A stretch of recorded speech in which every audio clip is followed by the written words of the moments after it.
Hi friends, Valli Velan சீரியலை பற்றி தான் நம்ம இந்த வீடியோக்குள்ளே பார்க்க போகிறோம். வாங்க நம்ம வீடியோக்குள்ளே போகலாம். ஜானகியை வந்து சீக்கிரமாக கைது பண்ணி கூட்டிகிட்டு போங்க, அதான் தெரிஞ்சு போச்சுல அப்படின்னு சொல்லிட்டு வேதநாயகி வந்து ரொம்பவே வந்து திட்டம் போட்டு ஆவேசத்தோடு இருந்துகிட்ருக்குறாங்க. அப்போ வள்ளி தொடர்ந்து தடுக்கிறாங்க.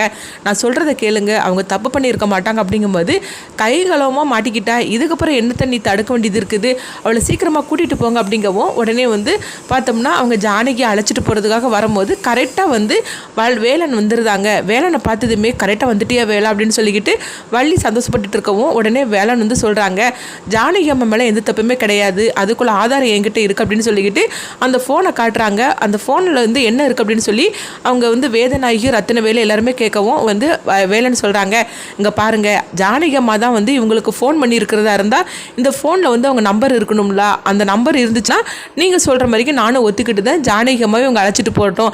ஆனால் அப்படி மட்டும் இல்லைன்னா நீங்கள் என்ன பண்ணிடுவீங்க அப்படின்னு சொல்லிட்டு கேட்கவும் அடுத்து பார்த்தோம்னா அந்த ஃபோனை ஓப்பன் பண்ணுறதுக்காக அந்த ரவுடிகள்கிட்ட எல்லாம் வந்து நீங்கள் வந்து அதாவது ஃபிங்கரை வைங்க, அப்போ தான் ஃபோனு ஓப்பன் ஆகும்னு சொல்லிட்டு ஒவ்வொருத்தையும் கேட்டுட்ருக்குறாங்க. அப்போ கடைசியில் ஒருத்தர்கிட்ட வரும்போது உடனே வந்து அவர் ஓடி வந்து ரத்தினவேலு காலில் வந்து மன்னிப்பு கேட்டுட்ருக்குறாங்க. ஐயா என்னை மன்னிச்சிருங்க ஐயா, நான் தான் போய் சொல்லிட்டேன், ஜானகி அம்மாவுக்கும் இதுக்கும் எந்த சம்மந்தமே கிடையாது, இது நான் தான் எல்லாமே பண்ணினேன், என்னை மன்னிச்சிருங்க அப்படின்னு சொல்லவும் இதுக்கு பிறகு என்ன ஆதாரம் வேண்டி கிடக்குது, இவனை அழைச்சிட்டு போங்க அப்படின்னு ரத்தினவேலு சொல்லவும் உடனே வந்து அவங்கள கைது பண்ணி கூட்டிகிட்டு போகிறாங்க.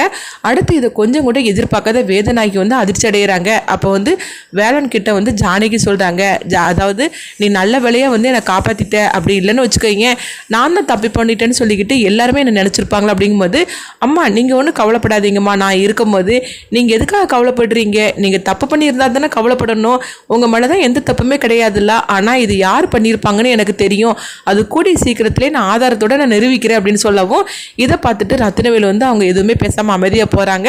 அடுத்து பார்த்தோம்னா ஜானகி அம்மா கிட்ட வந்து சொல்கிறாங்க, நீங்கள் போங்கம்மா, எதுவுமே பேசாமல் அமைதியாக போங்கம்மா அப்படின்னு சொல்லவும் உடனே ஜானகி வந்து வேதநாயகி பார்த்துட்டு முறைச்சி பார்த்துட்டே போகிறாங்க. அடுத்து பார்த்தோம்னா வேதநாயகியை தான் காட்டுறாங்க. அப்போ அவங்க வந்து வேலைன்னு சொல்கிறாங்க, யார் என்ன தப்பு பண்ணியிருந்தாலும் சரி தான், ஆனால் கண்டிப்பாக அவங்களுக்கு வந்து கிடைக்கக்கூடிய தண்டனை கிடைச்சே தீரும். அப்படிங்கும்போது என்னடா பேசிகிட்டு இருக்கிற, என்ன ஜானகி மேலே எந்த தப்புமே இல்லைன்னு சொல்லிக்கிட்டு நிரூபிச்சனால நீ இந்த மாதிரிலாம் பேசிகிட்டு இருக்கிற அப்படிங்கும்போது ஜானகிமா என்றைக்குமே தப்பு பண்ண மாட்டாங்க, அவங்க வந்து எப்படிப்பட்ட ஆளுன்னு எனக்கு தெரியும், ஆனால் ரத்தினவேலு ஐயா தான் வந்து கேப்பார் பேச்சை கேட்டுட்டு அவர் ஜானகி அம்மாவை புரிஞ்சிக்காம இந்த மாதிரிக்கு நினச்சிட்டு இருக்கிறாரு, கண்டிப்பாக ஒரு நாள் ஜானகி அம்மாவை ஏற்றுப்பாரு, அவங்க மேலே எந்த தப்புமே இல்லைன்னு சொல்லிக்கிட்டு நான் நிரூபிப்பேன், அவங்க ரெண்டு வரையும் நான் ஒன்று சேர்த்து வைப்பேன் அப்படின்னு வேதநாயகி கிட்ட வேலைன்னு சொல்லிட்டு இருக்கவும், என்னடா ரொம்ப ஓவராக தான் பண்ணிட்டு இருக்கிற, நீ என்ன பண்ணினாலும் சரி தான், ஆனால் நான் நினைக்கிறதா நடக்க போகுது, நான் தான் இல்லை ஜெயிச்சு காட்டுவோம் அப்படிங்கவும், அப்படியே அம்மா அதே தான் பார்த்துடலாம் அப்படின்னு சொல்லிக்கிட்டு வேலன் வந்து வேதநாயகி கிட்ட சொல்லிட்டு போகிறாங்க. அடுத்து பார்த்தோம்னா வள்ளியை தான் காட்டுறாங்க. அப்போ வந்து வள்ளி வந்து வேலன் கிட்ட சொல்கிறாங்க, நீ மட்டும் கரெக்டான நேரத்துக்கு வரலன்னு வச்சுக்கோங்க, அம்மாவை கண்டிப்பாக அழைச்சிட்டு போயிருப்பாங்க, அம்மா ரொம்பவே பாவமாகும், ஆனால் நீ மட்டும் இல்லைன்னா நான் ரொம்பவே கஷ்டப்பட்டுருப்பேன் வேலை அப்படிங்கும்போது, நீங்கள் எதுக்குமா கஷ்டப்பட்டுருப்பீங்க நான் இருக்கும்போது, அதுதான் இந்த வேலைன்னு இருக்காமல, நீங்கள் எதுக்குமே கஷ்டப்படக்கூடாதுமா, இன்றைக்கி எப்படி ஜானகி அம்மா மேலே தப்பு இல்லைன்னு சொல்லிக்கிட்டு நம்ம நிரூபித்தோமோ அதே மாதிரிக்கு தான் அன்னைக்கும் ஜானகி அம்மா மேலே எந்த தப்பும் இல்லைன்னு சொல்லிட்டு கூடிய சீக்கிரத்திலே நம்ம நிரூபிக்கணும், ஐயாவையும் அம்மாவையும் ஒன்று சேர்த்து வைக்கணும் அப்படின்னு சொல்லவும் இதை கேட்டதுமே வள்ளி வந்து அவங்க வந்து அழ ஆரம்பிச்சிருந்தாங்க. எதுக்கு வள்ளியம்மா நீங்கள் அழுதுட்டுருக்கிறீங்க அப்படிங்கும்போது, இல்லை வேலா, என் குடும்பத்துக்காக நீ எவ்வளோ தூரம் கஷ்டப்பட்டுட்டு இருக்கிற, அதை நினச்சா அதான் அழுதுட்டு அப்படிங்கும்போது, என்னம்மா உங்கள் குடும்பம் வர என் குடும்பம் வர தனித்தனியாக பேசிகிட்டு இருக்கிறீங்க, இது நம்ம குடும்பமா அப்படின்னு சொல்லவும், ஆமாம் வேலை, நீ சொல்கிறது தான் கரெக்ட் அப்படின்னு சொல்லிட்டு இருக்கிறாங்க. அடுத்து பார்த்தோம்னா வேலனோட அப்பா தான் ஃபோன் பண்ணுறாங்க. வேலை அங்கே என்னாச்சு அப்படின்னு கேட்கும்போது, அப்பா ஒன்றும் கவலைப்படாதீங்கப்பா, ஒரு பிரச்சனையும் கிடையாது, இங்கே எல்லாமே சரியாகி போச்சுது அப்படின்னு சொல்லவும், நல்ல வேலையாப்பா, நான் வேற வந்து நினச்சிக்கிட்டே இருந்தேன் ஜானகி அம்மாவுக்கு ஏதாவது ஆபத்து வந்துருமோன்னு, ஆனால் நல்ல வேலையா நீ வந்து இந்த மாதிரிக்கு நீ அவங்கள காப்பாற்றிட்டு அப்படிங்கும்போது நீங்கள் ஒன்றும் கவலைப்படாதீங்கப்பா, சரி அம்மா எப்படி இருக்காங்க அப்படிங்கும்போது, அவளுக்கு என்ன, அவளுக்கு ஒரு பிரச்சனையும் இல்லை, சரி நீ என்ன இருந்தாலும் சரி தான், கார்த்திக்கும் ஆனந்திக்கு கல்யாணம் பண்ணி வைக்கிறேன்னு வேற அவளுக்கு வாக்கு கொடுத்துருக்குற, அது கண்டிப்பாக நிறைவேற்ற முடியுமான்னு கேட்கும்போது உடனே வந்து வேலைன்னு சொல்கிறாங்க, அப்பா கண்டிப்பாக நிறைவேற்ற முடியும், என்ன இருந்தாலும் சரி தான், கார்த்தி மனசில் ஆனந்தி இருக்க தான் செய்தா, அதே போல் ஆனந்தி மனசுலேயும் வந்து கார்த்தி இருந்துக்கிட்டு தான் இருக்கிறாங்க, அதனால இவங்க ரெண்டு வரையும் சேர்த்து வைக்கிறதுல பெரிய பிரச்சனைலாம் கிடையாது, ஆனால் என்ன கார்த்தியோட அம்மா அப்பாவை சமாளிக்கிறது தான் கொஞ்சம் பிரச்சனை. அவங்கள மட்டும் சமாளிச்சுட்டுன்னு வச்சுக்கிடுங்களேன். கார்த்திக்கும் ஆனந்திக்கும் நம்ம கல்யாணம் பண்ணி வச்சிடலாம்பா, அது ஒன்றும் பெரிய விஷயமா இருக்காது அப்படின்னு சொல்லவும், நீ என்னமோ சொல்கிற வேலை, ஆனாலும் எனக்கு வந்து கொஞ்சம் பயமாக தான் இருக்குது. ஏன்னா அவ்வளோ சீக்கிரத்தில் கார்த்தியோட அப்பா அம்மா வந்து இந்த கல்யாணத்துக்கு சம்மதிக்க மாட்டாங்க. ஆனால் நீ எதை நம்பி நீ வந்து உங்கள் அம்மாவுக்கு வாக்கு கொடுத்தேன்னு தெரியல அப்படின்னு சொல்லவும், சரிப்பா நீங்கள் அதை பற்றிலாம் ஒன்றும் கவலைப்பட வேண்டாம், நான் கொடுத்த வாக்கை கண்டிப்பாக வந்து நான் காப்பாற்றுவேன்ப்பா அப்படிங்கும்போது, அது எனக்கு தெரியும்ப்பா, ஆனால் நீ எவ்வளோ தூரம் கஷ்டப்பட போகிறேன்னு தெரியல, அதை நினச்சாதான் எனக்கு கவலையாக இருக்குது அப்படின்னு சொல்லவும், நீங்கள் ஒன்றும் கவலைப்படாதீங்கப்பா அப்படின்னு வேலைன்னு சொல்லிட்டு இருக்கிறாங்க. இங்கே பார்த்தோம்னா ரேணுகாவை தான் காட்டுறாங்க. அவங்க வீட்டுக்கு வந்ததுமே பயங்கரமாக கத்த ஆரம்பிச்சிருந்தாங்க.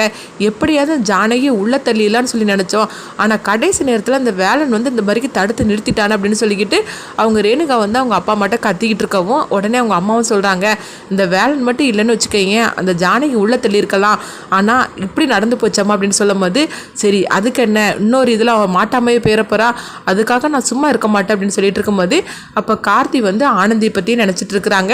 என்னதான் இருந்தாலும் சரி தான், ஆனந்தி நம்மளுக்காக எவ்வளோ கஷ்டப்பட்டுட்டு இருக்கிறா, அவளை எப்படியாவது கல்யாணம் பண்ணிக்கிடணும் அப்படின்னு சொல்லிக்கிட்டு கார்த்திக்கு வந்து ஆனந்தி மேலே ஒரு அபிப்பிராயம் வருது.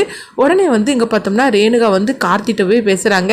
என்ன கார்த்தி அப்படின்னு சொல்லி கேட்கும்போது, அப்போ கார்த்தி சொல்கிறாங்க, ஆனந்தி வந்து ரொம்பவே பாவம், எனக்காக அவள் ரொம்பவே கஷ்டப்பட்டுட்டா அப்படின்னு சொல்லவும், என்ன கார்த்தி என்ன நினச்சிக்கிட்டு இருக்கிற, என்ன இருந்தாலும் என் கல்யாணம் நின்று போச்சுது வந்து நீ நினைக்கல அப்படி தானே, அதாவது அவன் மட்டும் இப்படி ஹாஸ்பிட்டலில் போனதும் நீ வந்து அவன் மேலே வந்து லவ் பண்ண ஆரம்பிச்சிட்ட, ஆனால் என்னுடைய நிலைமை நீ மறந்துட்டே இல்லை, என்ன இருந்தாலும் சரி தான், உன் காதலுக்கு முன்னாடி இந்த தங்கச்சி இல்லாமல் போயிட்டோம்ல அப்படிங்கும்போது, என்ன ரேணுகான்னு இந்த மாதிரிக்கு பேசிகிட்டு இருக்கிற, உன்னுடைய வாழ்க்கைக்காக தானே நான் வந்து ஆனந்தியே வேண்டான்னு சொல்லி வெறுத்தேன், ஆனால் எனக்காக ஆனந்த் இப்படி ஒரு முடிவு எடுப்பான்னு சொல்லி நான் கொஞ்சம் கூட நினைக்கவே இல்லை அப்படிங்கும்போது, இது கிட்டதுமே ரேணுகா வந்து ரொம்பவே ஆவேசப்பட ஆரம்பிச்சிருந்தாங்க.